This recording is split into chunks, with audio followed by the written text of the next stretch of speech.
आं 2 नं कुसुंदैसा बाथौ गौथुमनि सेक्रेटारि। आंनि मुङा एन्थनी औवारी। दिनै आं बे 2 नं कुसुंदैसायाव दिनै आं 13 बोसोर जाफैबाय।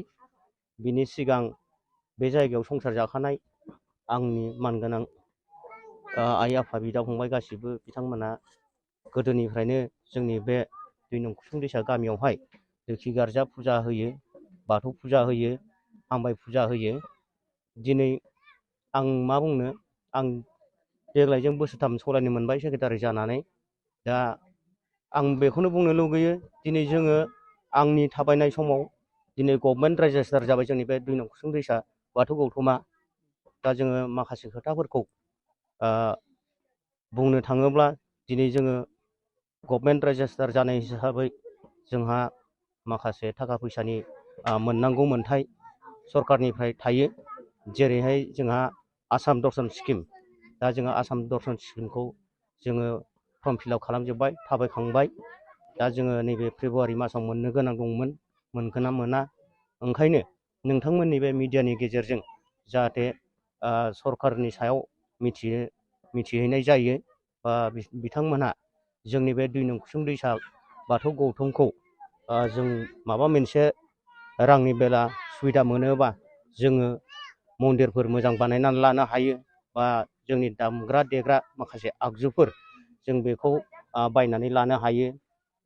जोङो जेराव मोनफ्रोमबो फुजा फाथाल होनबानो स्टिक सफैबानो जोङो थाङो, लैहोर लैहोर थाखा फैसा खांनानै बारनानैबाबो जोङो हैयो, सान्दा बिदिनो माइरं बायदिसिनाबाबो जों हैनाय जायो।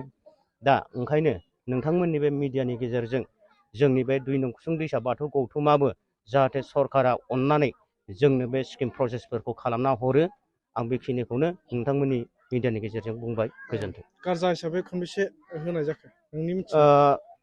आं मिथिनाय हिसाबैथ' दा जोंनि बे 2 नं कुसुंदैसाया 1986 निफ्रायनो माने फुजाखौ होबोबाय थादों, गोबावसै। दिनै आंनो बोसोरथाम मोनबाय। आंनि बारग' आफादगिरि दङ, नेहाथारि दं, बिथांमोनहा गोबां बिदिनो सोलायबोबाय बिबान लायै लायै। दिनैसिमाव खनबेसे दा खेब हिसाबै नोंथांमोना फालिदों? आं फालिबोनाया दा बोसोरब्रैनि बारा जाबाय। बिनि सिगाङाव आरो आंनि बारग' सेक्रेटारिफोर दं, आफादगिरिफोर दङ, बिथांमोनाबो बिदिनो बिबान लानानै सोरबा बोसोरथाम सलायदों, सोरबा 6 बोसोर सलायबोदों, सोरबाया 3 बोसोरनि एबाबबो जादों। गोबां बेबायदिनो सलायबोबाय बे 1986 नि समनिफ्रायनो। दिनैनि जिथु हाबाफारियाव आलासि हिसाबै धोरोम बिथिंनिफ्राय सोरबाफोर बाहागो लाफैदों नामा? दा जोंनि बेवहाय फैनो गोनां दंमोन आलासि, जों हांख्रायदोंमोन सेन्ट्रेलनिफ्राय, आनसलिकनिफ्रायबो जों हांख्रायदोंमोन, जेराव जोंहा सेन्ट्रेलनि दैदेनगिरि आफादगिरि सार देरला मांग्रा आरो जों नैबे जोंनि चिरां डिस्ट्रिक्टनि आरो नैबे क'क्राझारनि दाख्लैबावैसो जोंहा नैबे सान्तिपुर हिरिम्बापुरि बाथौ गोथार खैलामाव जा मागो फोरबो खुंदोंमोन। बे मागो फोरबो खुंनायाव आं बिथां प्रदिप कुमार इस्लारिखौबो बुंदोंमोन।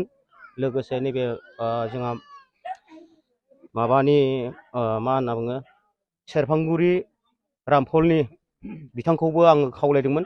बिथांमोना दा जोंनि बे मोनसे प्रग्राम जोङो नैबे लोखि गार्जा फुजा होनायाव बे प्रग्रामाव बिथांमोना फैनो हायासै। बिथांमोना गहपुर सेन्ट्रेल साहित्य सभायाव थांदों। हिरिम्बाफोरनिफ्राय सोरबाफोर नुजाफैदों नामा? दा हिरिम्बापुरनिफ्राय जोंहा सार डिरेक्टर बिथाङा फैदों, सुजुग्रा बसुमतारी। दा बिथाङाबो बावैसो सिगांनो स्पिचखौ लाखांखाबाय।